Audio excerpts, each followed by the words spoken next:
Hi everyone, I'm Elsa from the Party Fairy LLC. To watch any videos like this or story times with our other princesses, make sure you head over to WOBM.com and 943thepoint.com. While you're there, make sure you send pictures of your own princesses and princes watching our videos and singing along for a chance to win prizes from Casino, Pier, and Seaside Heights.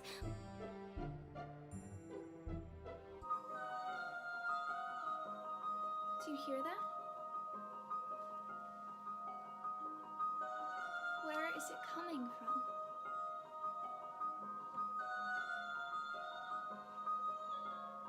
I can hear you, but I won't. Some look for trouble while others don't. There's 1,000 reasons I should go about my day and ignore your whispers, which I wish would go away. Oh, whoa. You're not a voice, you're just a ringing in my ear. And if I heard you, which I don't, I am spoken for, I fear. Everyone I've ever loved is here within these walls. I'm sorry, secret siren, but I'm blocking out your calls. I have had my adventure, I don't need something new. I am afraid of what I'm risking if I follow you into the unknown. Into the unknown. Into the unknown.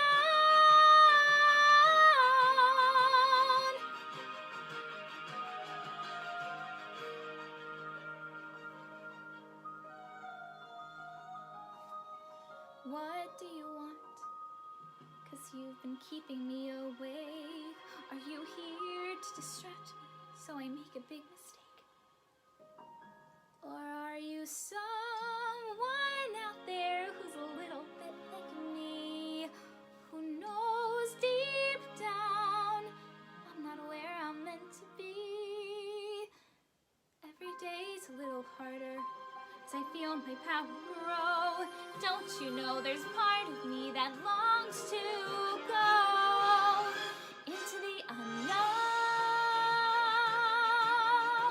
into the unknown, into the unknown.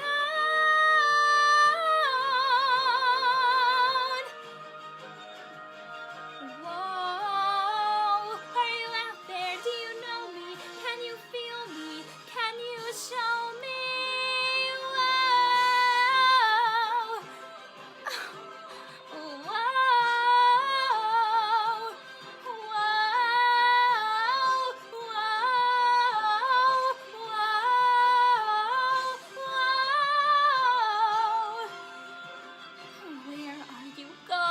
Don't leave me alone. How do I follow you into the unknown?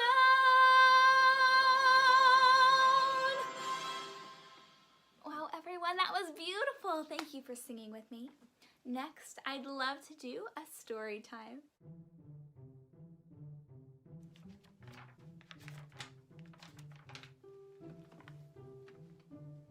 Many years and adventures after Frozen 1, Arendelle was flourishing.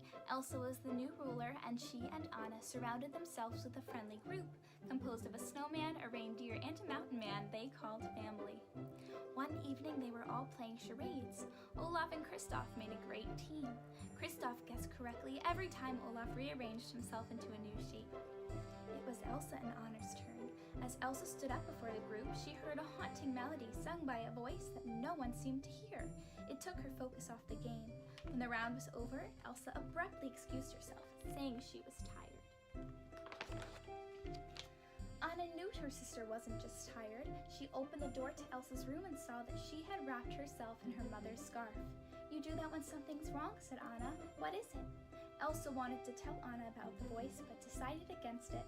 Instead, she said she was worried about messing things up. "You're doing great," Anna assured her. Elsa smiled.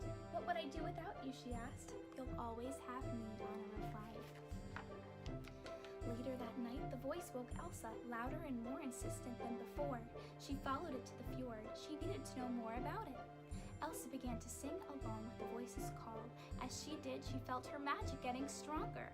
The voice encouraged her to use her power in new ways. Elsa found that she could pull moisture out of the air and create wonderful fleeting images made of snow. How can this be happening, she thought. Then Elsa felt the voice pull away from her. She reached for it, and a shockwave of magic blasted from her in every direction. The moisture in the air froze into crystals that dotted the sky as far as she could see. Suddenly, an explosion of light came from the north. The shockwave woke Anna. When she saw that Elsa was not in her bedroom, she raced for the castle doors. Just as she stumbled into the courtyard, the frozen crystals fell from the sky. The sound of crashing ice crystals brought the villagers out of their homes as well. All around them, lanterns suddenly flickered out, and the water in the fountains began to dry up. The sisters found each other, and it was clear to them that something was very wrong. The ground shook and the wind blew the villagers, pushing everyone towards the cliffs. After they were all safe, Elsa told her sister about the voice. "A voice?" said Anna. "What kind of voice? What did it say?" Elsa revealed that the voice hadn't said anything. It had simply shown her the enchanted forest. She knew she needed to travel there. "Not without us, you don't," Anna said. The ground rumbled again, but this time it was the mountain trolls rolling through the pass. Grandpappy went straight to Elsa. "Much about the past is not what it seems," Pappy said. "When one can see no future, all one can do is the next right thing." Elsa had to find the voice, and this time, "Anna, I am not afraid," she said. Grandpappy told Anna he would take care of the villagers, but she needed to watch over Elsa. "I won't let anything happen to her," Anna promised. At dawn, Elsa, Anna, Olaf, Kristoff, and Sven left Arendelle, headed due north. They traveled day and night.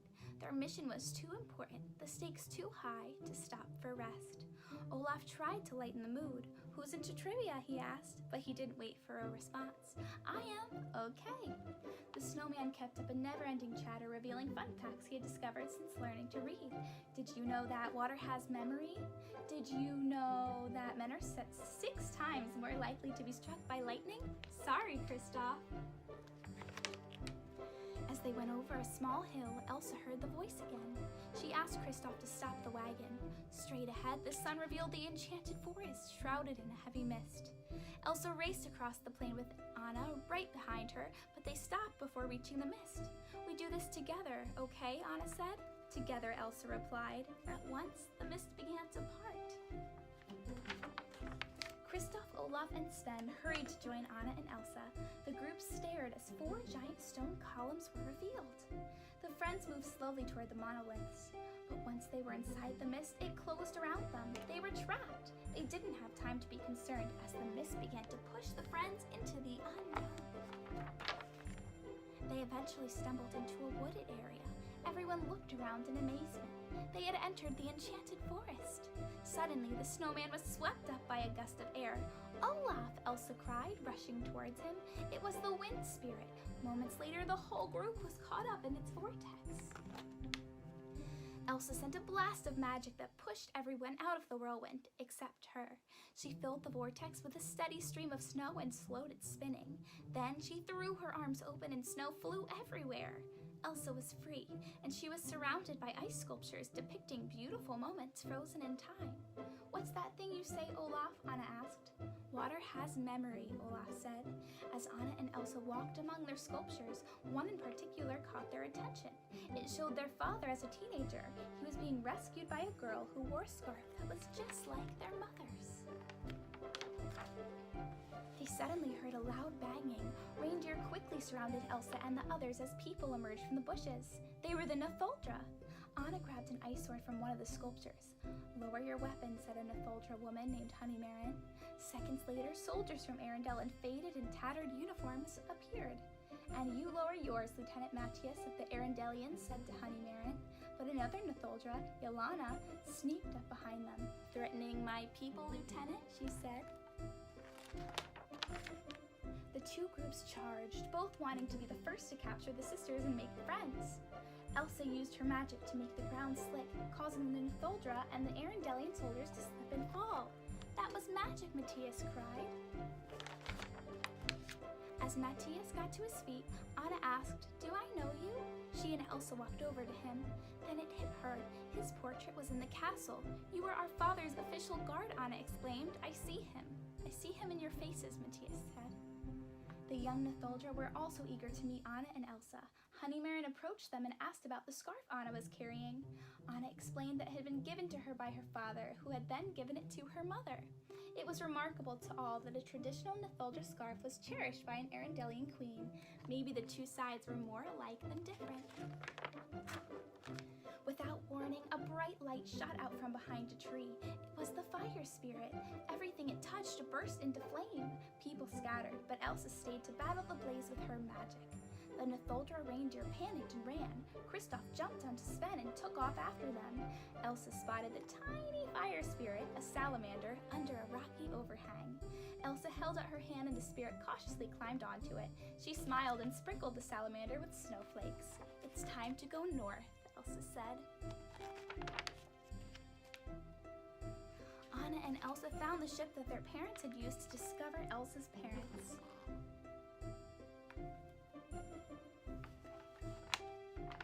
They found out that it wasn't Elsa's fault, that her parents wanted to discover where her parent powers came from. Elsa knew that Anna was right, that it wasn't their fault. But she also knew that the next part of the journey would be the most dangerous. She had to go alone. If anything happened to Anna, she wouldn't be able to bear it. She conjured up an ice boat beneath Anna and Olaf and sent them down a dry riverbed. Anna reached for something, anything to stop their boat, but they slipped into a quickly flowing river that took them farther from Elsa. As their ice boat continued downstream, Anna spotted earth giants sleeping among the shore. The giants stirred as Anna and Olaf drifted silently by. As perilous as the moment was, Anna couldn't help wondering what dangers Elsa was facing. Elsa had in fact reached the dark sea. Its ferocious waves made it nearly impossible to her to cross. Below the waves, Elsa was confronted by a looming spirit that took the form of a horse, the Waterknock. At last, the Waterknock responded to Elsa's commands. Together, they galloped across the North Sea. Elsa had reached Ada Holland, and the voice that had been calling to her. The answers to all her questions were there, just as her mother's lullaby had promised. But more than the truth about her magic, Elsa also discovered peace, a peace she couldn't wait to share with her sister, the spirits, and spread throughout the kingdom. Meanwhile, Anna and Olaf had found refuge in a cage. The twinkle of snowflakes rushed in and formed an ice sculpture. It was a signal from Elsa that she was safe and they would soon be together again. And they all lived happily ever after. Thank you everyone so much for joining me for this song and story time, and you are all welcome to visit Arendelle in the Enchanted Forest anytime. Warm hugs. Bye!